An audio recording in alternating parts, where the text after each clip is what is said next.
এই যে আমরা সকালবেলা আমরা তো কিছু জানি রাত্রে আমরা ঘুমাইছি, সকালবেলা আমরা কাজে যাব, এখানে এই যে আমরা ভাত নিয়ে যাচ্ছি, সকালবেলা গার্মেন্টস চাকরি যাবো, আমরা কীভাবে যাই এতটুকু রাস্তা?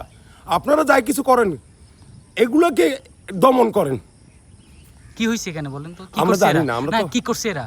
এরা যে এখানে গর্ত করে রাখছে, বড় বড় রাস্তার মধ্যে গর্ত করে রাখছে, এই গর্তগুলোতে আমরা গাড়ি যদি চলাচল না করে আমরা যাই কিভাবে? এখানে অবস্থা বলতে পরিস্থিতি তো আমরা দেখতেছি সবসময় আতঙ্কের ভিতরে থাকে। এখানে প্রশাসন থাকার সত্ত্বেও এখানে কিন্তু এখনও কিন্তু এই যে বাহিনীগুলো যাদের নাম বা নিরাপত্তা এই সেই এখনও কিন্তু এইসব কার্যক্রম এখনও চলে।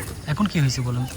এখন তো রাত্রেবেলা দেখতেছেন এখানে সবাই আমরা চাকরিতে যাইবো যারা তারা যাইতে পারতেছি না। এখন পরিস্থিতি এমনভাবে খারাপ হয়ে গেছে। কি করছে এরা?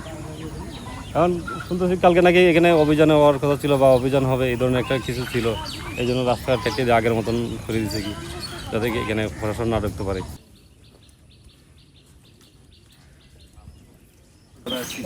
একটা না, কিন্তু এটা এক্সট্রা দুই তিনটা।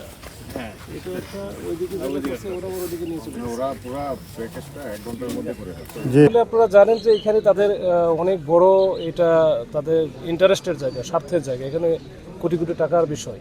কারণ এইগুলো এই সাম্রাজ্য যখন তারা হাতছাড়া হয়ে যাচ্ছে, তো এই হাতছাড়া হওয়ার আগে তারা একটু ঝাঁকুনি দিবে, এটাই স্বাভাবিক। তো যতই ঝাঁকুনি দেখ, আসলে আমরা চেষ্টা করব, আমাদের আইনশৃঙ্খলা বাহিনী এখানে অবস্থান করতেছে, সামনে আরও অবস্থান করবে, আর হয়তো বেশি পরিমাণে আমরা রাখবো, স্যাররা যেভাবে সিদ্ধান্ত দিবে। তো এই হচ্ছে অবস্থা, আমাদের কোনো পিছুপা বা পিছানোর কোনো সুযোগ নাই।